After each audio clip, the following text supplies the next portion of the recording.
All right. How you doing? Hi, good. Have you ever done this before? No. It's exciting. So tell me, how old are you? 19. 24. 29. I'm 41. I'm going to be a mother for the first time. 42. 71. I'm 74. I'm ready. Okay, so we're just gonna talk. You're gonna show me stuff. Do I need my glasses? I'm going to show you some slides, and I'd like you to fill in the blank and put the words "for her age" at the end of the sentence. All right. She has flawless skin for her age. Beautiful for her age. She looks better than most 20-year-olds for her age. She looks great. She is beautiful. Fierce for her age. In burlesque, I love it. That might be a little bit inappropriate for her age. Jane looks amazing for her age. She doesn't look her age. She's pretty hot. For her age. For her age. Her age. I'm going to show you some other slides now. I'm just going to ask you to read the sentences that we provided for you. Okay.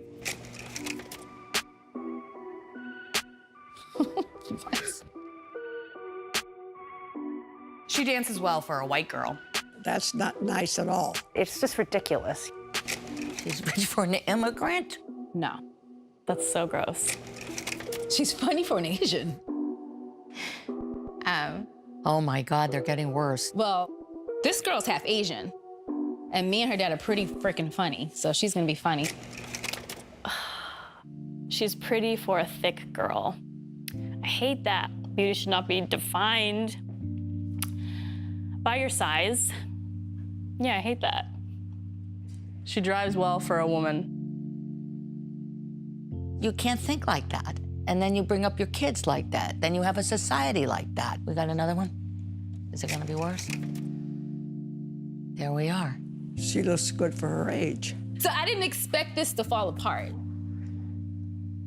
They're all the same, narrow-minded and ignorant. I'm guilty. I say for her age all the time. It's harder to look good in your late 40s. You can be hot at 23 and you just roll out of bed. Sometimes I think it's good and sometimes I don't. I didn't realize I was really insulting anybody, because it's only because if someone says it to me, I think it's good. It's not a compliment. It's really like a backhanded compliment. I think it is a bias. People are definitely labeled by their age. I guess for her age is more commonly accepted. This is okay to say. Which is like, why? You look good is a lovely compliment, but to qualify it, you're saying, well, in comparison to the mainstream of beauty, you don't look good, but you look good for how old you are. It's degrading. I think everyone should understand this. I think people be treated differently. Say you look good, period. You know, don't add for her age. No, I'm gonna leave the for your age part off. Unless you're asked these questions, I don't think you have the mind to start this conversation. You know what? Everyone's gonna get older.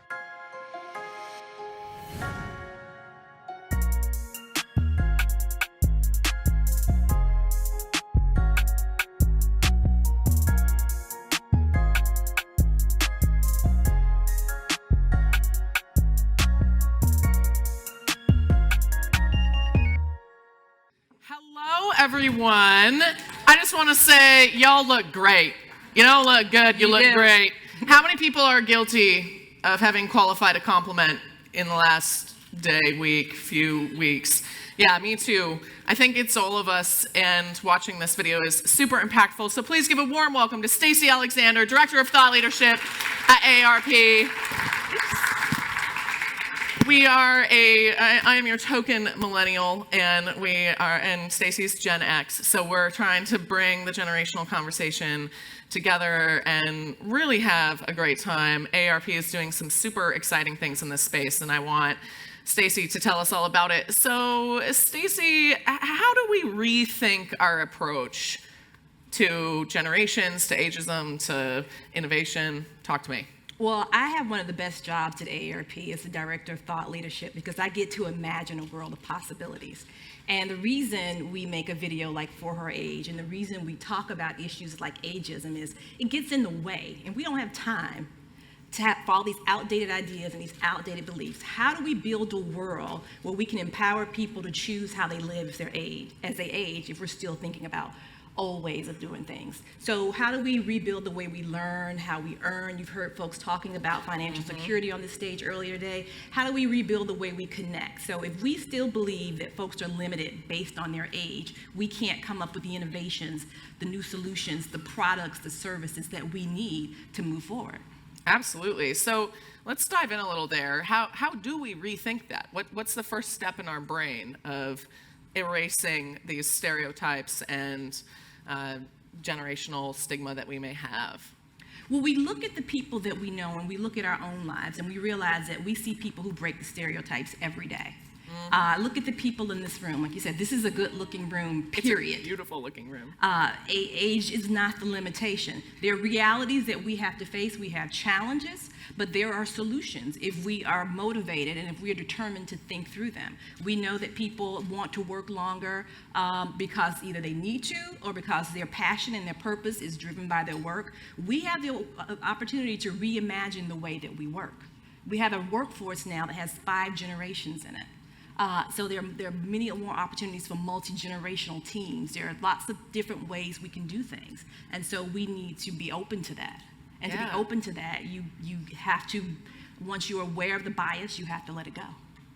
Love that. Once you're aware of the bias, you have to let it go. That's a takeaway for all of us. There's also a bunch of really great data on the wall over there if you want to take a selfie in front of the AARP stats. Talks about the future of work as well. We can't dive in very much because we don't have too much time on stage with you, unfortunately, but that is a great point of reference. So what is AARP exploring in this space? I think, and I'll just be honest, I'm probably the most excited millennial about AARP. I know there's a few other millennials that are really into AARP too. I look forward to the letter when I get it when I turn 50. I'm 31 right now, so I guess it's easy to say with 19 years in the queue. But I'm so excited because I know you're doing so many things a lot of people may not be aware of. So what is AARP exploring in this space? Well, I'll just tell you a bit about AARP. We are a membership-based organization. We have 38 million members.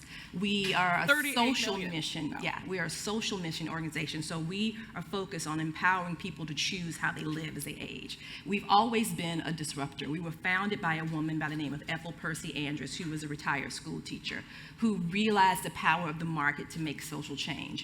And so we've also always had the spirit and the idea of how do we bring people together and how do we inspire the market to respond to the needs of 50 plus and beyond. And so it's natural that we'll be talking to you as a millennial. I'm a Gen Xer. I turn 50 next year. I'm getting ready for a really big party. You don't look it. I do look it, and I'm happy about that. So we work with in our 50 states, U.S. territories. We work with our members, but we work with influencers. We work with the business community. Anybody who's willing to have this conversation about what the future looks like and what we can build. And ultimately, we want to create the systems, the tools, the supports, the products and services that support the way that we live. Yes, I love that. So what are you most excited about in turning 50? I am most excited about just the future in general. I'm excited about the fact that I get to make the choices of what I do moving forward. I get to say yes to things and I get to say no to things. I get to choose how I spend my time, and I get to come to work at AARP every day and continue to support our mission. You gotta be careful. You're starting to sound like a millennial. You like all that autonomy and choice. I think that's really... Well, I think that's the point. You know, we do all of this segmentation, and it is great for marketing purposes, but the future is human, period. You know, the future is people. We all have motivations. We all have passions. They aren't limited by your age. They're not limited by your experience. Yeah, absolutely. I think that's great. And I mean, is it great for marketing? I don't know that it is. I think we segment because we have to, and it's easier to target on the internet. But I don't know that it's necessarily good. I think we're all, whoever we are, who identifies as a millennial in spirit? Even if not, how about Gen X? Oh, this is fun. Boomers, where are you at? Holler. Anyone feeling the Gen Z vibes? They're actually the younger gen. Yeah, I love it. All right, Gen Z is going to save us. That's my And who's just over theory. it and just wants to figure out their own path. Absolutely.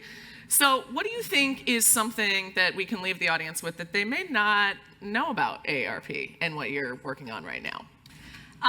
You may not know that AARP is all about innovation, and that's been in our DNA. As I mentioned, Yes. The whole model of how AARP was created was addressing a market failure, and that was the failure to provide the support that retired teachers needed in retirement. So we are looking at solutions in a host of areas. Like I said, we're looking at how we help employers really help their employees prepare for a different type of workplace.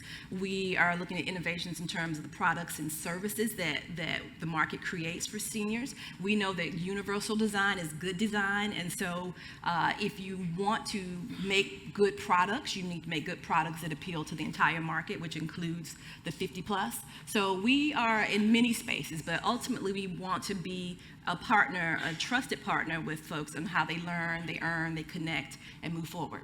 Fantastic. I think that's a beautiful closing note. My last catalyst to you is to give a compliment today that does not include a qualifier. Since we had that wonderful video, great opportunity to meet a new friend and say something lovely to them at lunchtime. And I am going to ask Staci to take a selfie with me because I'm a millennial and I got to show my mom I went to work today. So we'll get you all in here.